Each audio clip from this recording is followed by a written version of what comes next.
It's Wednesday, September 25th, and I'm your host, Paula Hersey. On today's show, we take a deep dive into the short-term rental regulatory process and repeat some gentle reminders to take care of our beaches. In December 2018, the Massachusetts legislature passed and Governor Charlie Baker signed a bill to regulate and tax short-term rentals in Massachusetts. This law extends the room occupancy tax that was levied on hotel stays to short-term rentals, creates regulations regarding short-term rentals, and explicitly grants powers to local city and town governments regarding short-term rentals throughout Massachusetts. Director of Planning and Development Elizabeth Jenkins joins us for a deep dive to explore the data and the public process around regulatory provisions for the industry. With me today, Director of Planning and Development, Elizabeth Jenkins. We're going to talk short-term rentals and really what the law that was recently passed, what it really means for the town of Barnstable, and perhaps maybe some new regulatory issues surrounding it. Elizabeth, welcome. Thank you so much for having me, Paula. Good to be here and good to be talking to you and the public about this topic. Right, so it's been a hot button topic, especially as we've come off of summer. You know, it was the first year that people had to report actual income on their short-term rentals. But let's first start with, what is a short-term rental? Right. So you're absolutely right. How did we start this conversation? The governor passed an act regulating and ensuring short-term rentals that requires people now who are hosting short-term rentals to pay a tax, much like a hotel or motel would. So you have to register now. If you're a host, you have to register them with the DOR. But part of this legislation also, again, defined what's a short-term rental specifically, so we sort of understand what this specific land use is, as well as gave municipalities sort of explicit authorization to regulate it for. So stepping back, what is a short-term rental? So it's a rental of a dwelling unit. Typically we think about it as a single-family home, but I guess it could be a multi-family home or an apartment as well. And it is rented for not more than 31 days at a time, so 30 days or less at any one time, and not more than 14 days total in a calendar year. So again, it's not your hotel, your motel, bed and breakfast. You know, it's nothing. Right. It's not a month-to-month lease or a timeshare. It's really what a lot of us think about as something you would see again on sites such as Airbnb or VRBO. And you know, that's just one way, I think, to think about a short-term rental. There are, again, multiple ways that these have always existed in our community.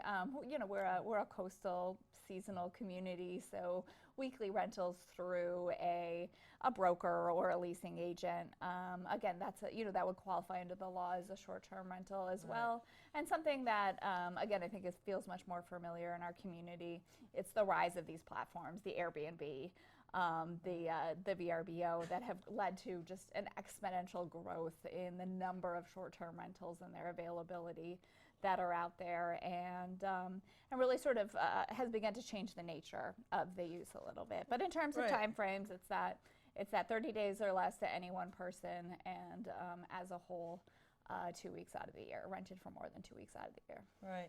And you kind of, you know, when we go through this whole workshop presentation that you've given out there for, you know, several dog and pony shows, owner, resident occupied, you know, seasonal investor owned, what kind of really is this a classification in categories of the types of dwellings that are? Right. So I think one thing that's important to remember, again, is there's sort of this overriding definition, but you can lump a lot of different things into that category.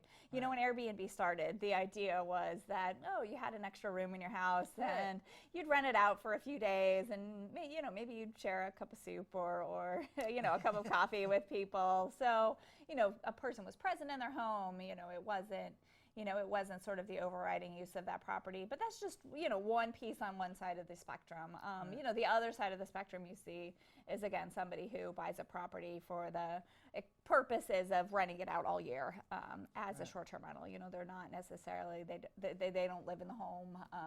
They're not in the home all the time. So that's sort of the other side. And then there's some sort of variations in between. Again, is somebody going to be there? Is somebody going to be sort of in contact all the time? So I think, as we start to think about approaching this as a community, it's just important to remember that there are sort of short-term rentals might be one animal, but there's some, there's some sort of different categories in there. Right, and classifications. Some, it could be a second homeowner who's not ready to retire yet, but has decided to purchase their investment property and say, well, geez, maybe I can, make this a second income or something to that effect. Exactly, which again is something common.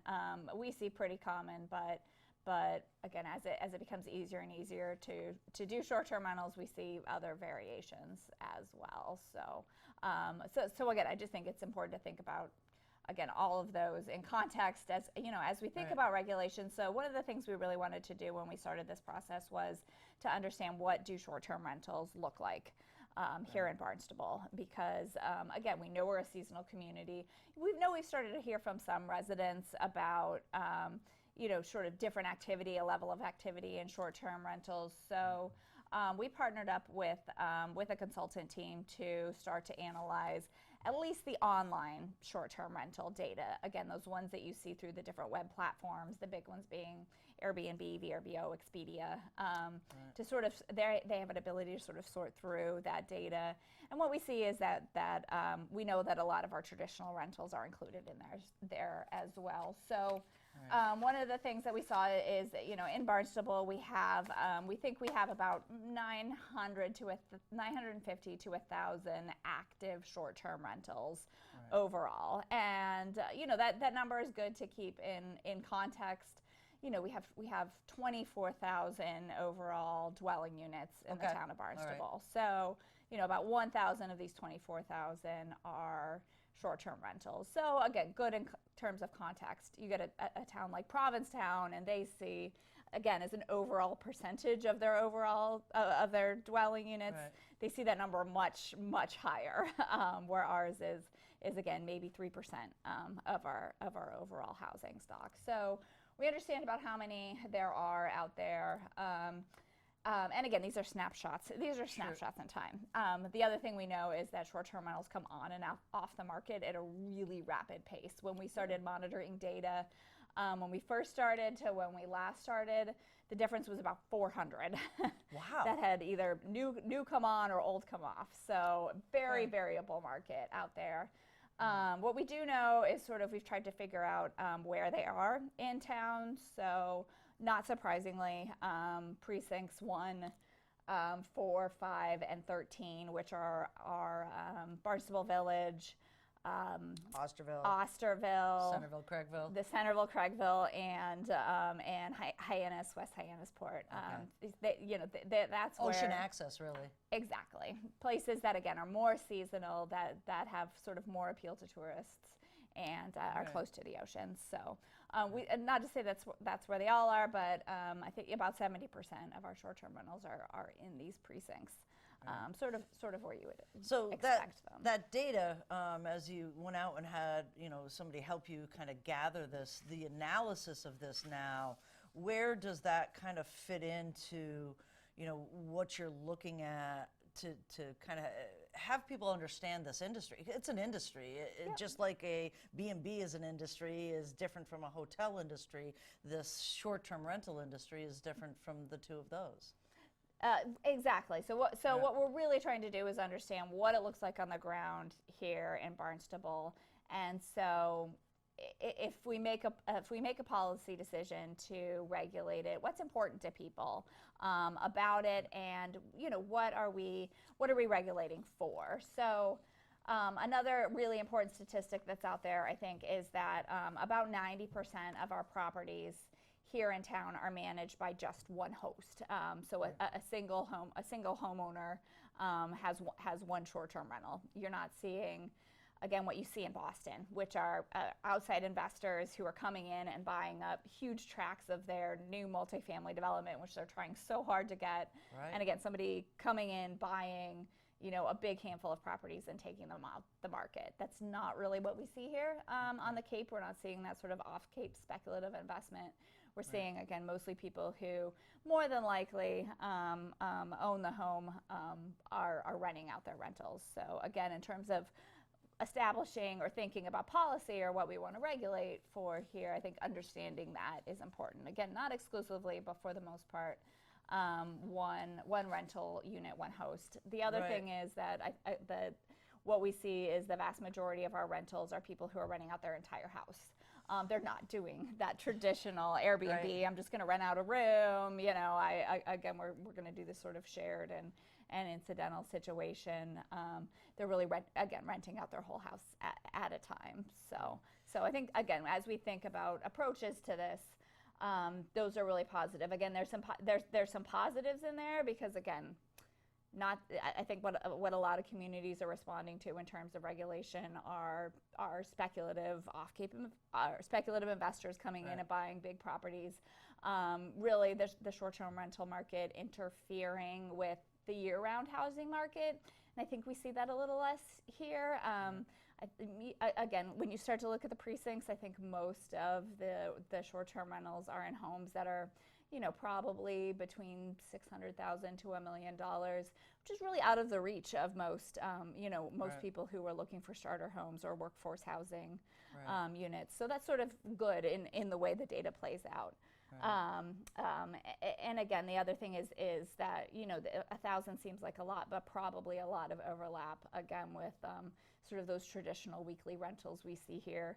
We've talked to some brokers and agents, and we understand that they're using that as another way of advertising. Right. So let's bring that down to cottage colonies, right? There's a few out those in Craigville, and then over on the north side as well. Those cottage colonies have been traditional rentals, seasonal rentals for years.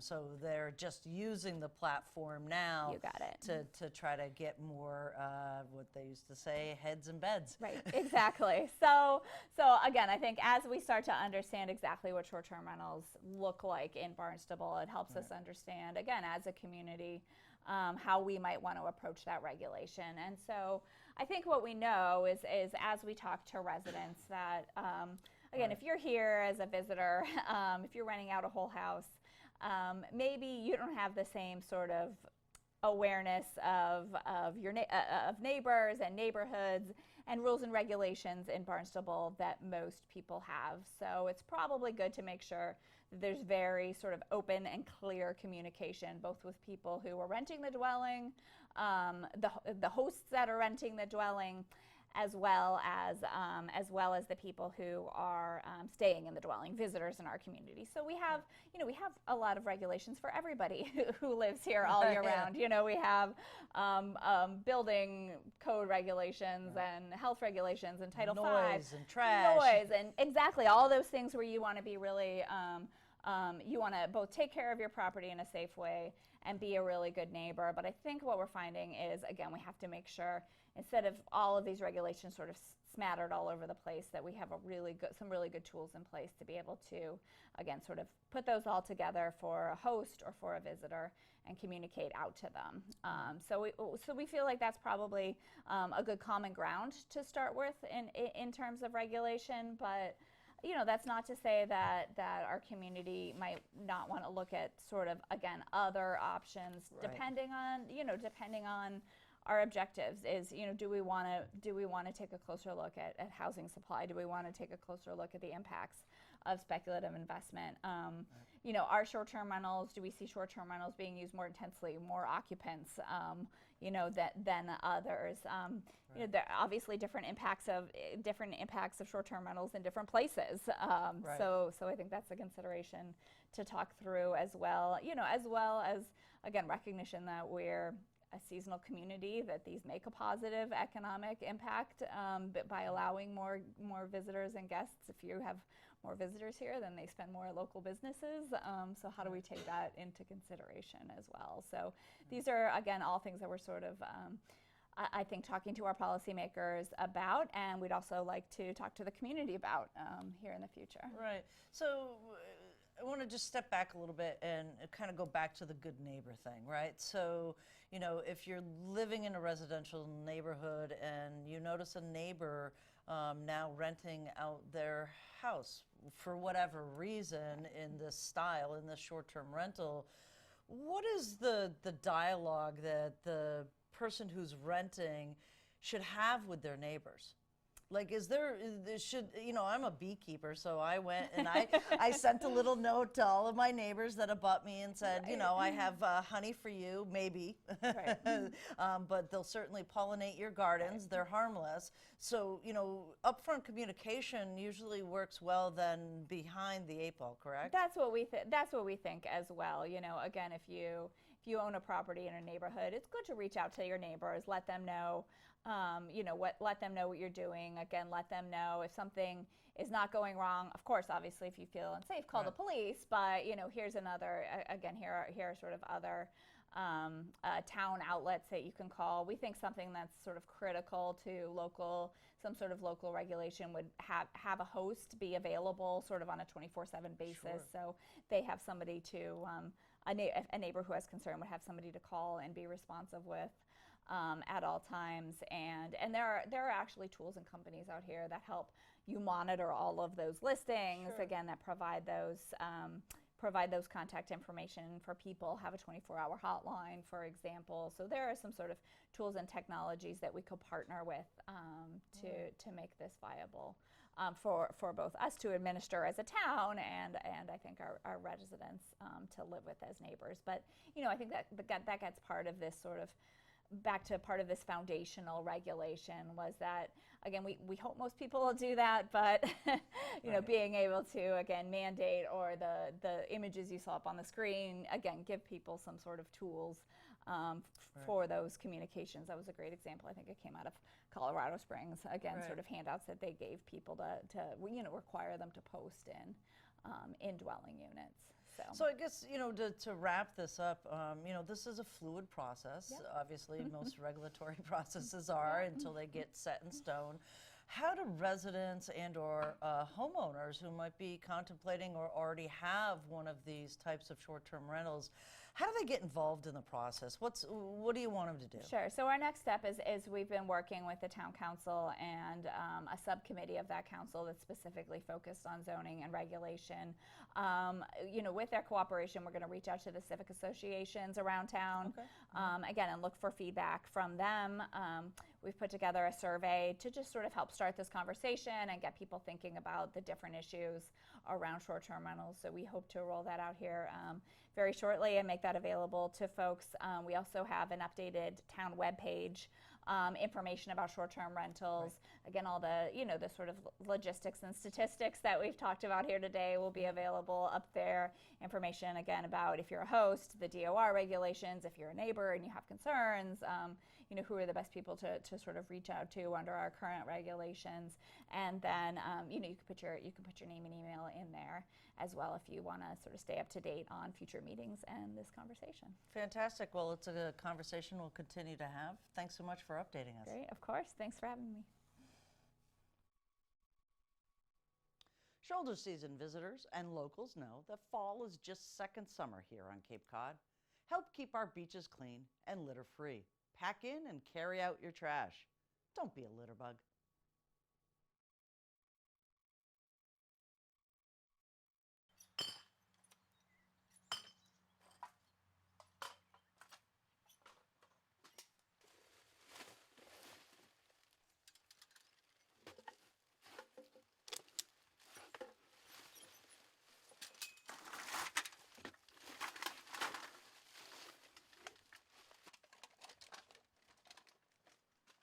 Well, I saw Chris Granella of DPW Structures and Grounds out here really early starting to deal with that trash. And what you see there is, you know, you have the 2 bins that are filled, but then people just decide that it's okay to put it all over the ground as well. So you end up with this enormous trash pile.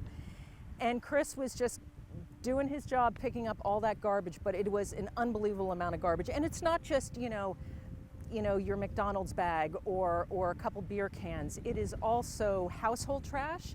it's beach chairs, it's coolers, and why people think that that's okay to leave behind in those trash barrels. I mean, those trash barrels are done as a courtesy to people, that if you have a little bit of trash with you, you know, yes, we're going to provide these for you. But people really abuse it, and I would say that's visitors and locals alike. And so we, you know, this is what you deal with. And the 4th of July weekend is absolutely horrific. I mean, I've already been hearing stories coming from the other beaches across town, Veterans, Azleton Park, that it's the same thing. It's like a bomb went off. And it's really a shame. Well, so all things environmental are a great concern of mine, and I'm very passionate about it. For years I worked in the animal conservation welfare field, was very much aware of the impact of our garbage on marine life and the detrimental effect it has on our oceans. And over the years I've seen an increasing amount of trash ending up on the sides of the roads, on our beaches, and it really sort of was mind-boggling to me that people come here for the beauty of this place. And those of us who live here, you know, we realize how lucky we are to live in such a beautiful place. But then how can you just dump stuff on your gorgeous beaches, on the side of your road? And you know, it's sort of this sort of personal responsibility and this awareness that people just don't realize the impact of what it is that they do. I mean, you know, when you're on the side of the river and you leave your bait boxes behind and your monofilament line, that trash ends up in our rivers and goes out to our seas. That line ends up in the bellies of loggerhead turtles. It tangles around seagulls' legs. It's horrible. And so, you know, really the idea was, as much as I would like to think that everyone would pick up after themselves, and that is ultimately the goal, the reality is that we each have to just pick up after each other as well, because we can't count on everyone to do their part. So I know that I want to walk this beach and not see plastic and not see trash. So you know what, it's my responsibility. If I see it, I can't walk past it. So that was where the idea came from, was really just to be better stewards of this place that we love. So for example, just be responsible for your own trash, right? You brought it here. It's very easy to take it out. And then it goes back into your waste stream at home, or at the public beach. There is a big, you know, garbage bin. You can put your garbage there. So, you know, it's really just personal responsibility. And then, you know, I know people, as you're walking, you know, if you see someone else's trash, you're not inclined to pick it up. But if you're able, just grab it and take it to the trash bin, you know, just to do the part. The other thing too is that what people really have to understand, and I think most people really do care, they're just not aware, right? They don't realize the impact of their purchases, and that there is a cost to everything you buy and use. So meaning that, you know, whether it's the beach chair that you've just decided you wanted for one day and now you're throwing it on the beach and maybe it's going to go out with the high tide, or it's that, you know, additional piece of clothing that you're buying, at some point that ends up in the waste stream. And if it doesn't go to the Barnstable transfer station, it's going to Ohio or someplace else. Somebody is going to own that trash at some point. So we all have to think about our consumption, but then it's also being really wary, particularly with plastics and microplastics, because these things are so detrimental to our environment. And if that isn't cause enough for you to want to change behavior, think about the fact that all that plastic that ends up in the bellies of fish, if you're eating fish, it's ending up inside of you as well. So there are real human health issues related to this as well, and I think that's something we all have to think about. I think we all have to just recognize that we share this place with each other, with all the other species that are here, and if we want it to remain beautiful and a place that people want to come and people want to live, and you want to be able to enjoy this place for the beauty that it is, we just have to be responsible for our own selves. And if you see somebody dumping trash, just kindly go up to them and say, hey, listen, would you mind? You know, we're trying to take care of this place. You know, there are also things I think we can do across the town, like for instance with Long Beach here, we're going to be doing a pack-in, pack-out pilot program starting next week, with that idea that this is a conservation area and people need to recognize it as such, and packing in, packing out makes sense for a place like this. So we thank everyone for their help in keeping our places clean here. we started, this is our third week now that we're doing this, but we organized a Sunday beach cleanup. So every Sunday morning at 8 a.m. we're doing beach cleanups on Long Beach in Centerville. And we're doing that until September, and then in September we're going to extend those beach cleanups all the way down to Craigville and Covels, because our lifeguards, who do a great job keeping the beaches clean during the year through our rec department, during the summer I mean, they're not here come the fall, so that's when DPW could use the extra hands keeping the rest of our beaches clean. So 8 a.m. Sunday mornings.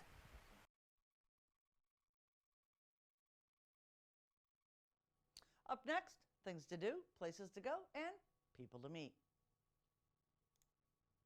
Hi, this is Corey Fahrenkoff. I'm one of the librarians over at Sturgis Library in Barnstable Village, and today I want to talk to you about an upcoming program that we're wicked excited about. It's climate discussion and preparation with 350 Cape Cod. It's going to be led by Gordon Starr. It's going to be taking place on Wednesday, September 25th at 5 p.m. This program is part of Climate Prep Week, which is sponsored by CREW, which is Communities Responding to Extreme Weather. Basically across the week, or this week that it's taking place in, a bunch of libraries around Massachusetts are all coming together to host different programs on climate preparedness, how to prepare for like extreme weather, as we said, such as those tornadoes that we had the other day, which is insane. And the way we're doing it is 350 Mass, or 350 Cape Cod, is going to come and talk about 10 ways you can prepare yourself for the extreme weather, 10 ways you can lessen your impact on climate change, and then it's going to open up to a big community discussion about what our fears are with climate change, what we want to learn about it, what we ourselves know. So it's going to be a big group discussion where we're hoping to get the voices of many different members of the community involved. And if you have something to say, or if you have some information you'd like to impart, everyone's welcome. So it's free to the public. We hope to see you there. Again, the date is Wednesday, September 25th at 5 p.m. Thank you. I'm Paula Hersey, and thank you for watching Barnstable Today.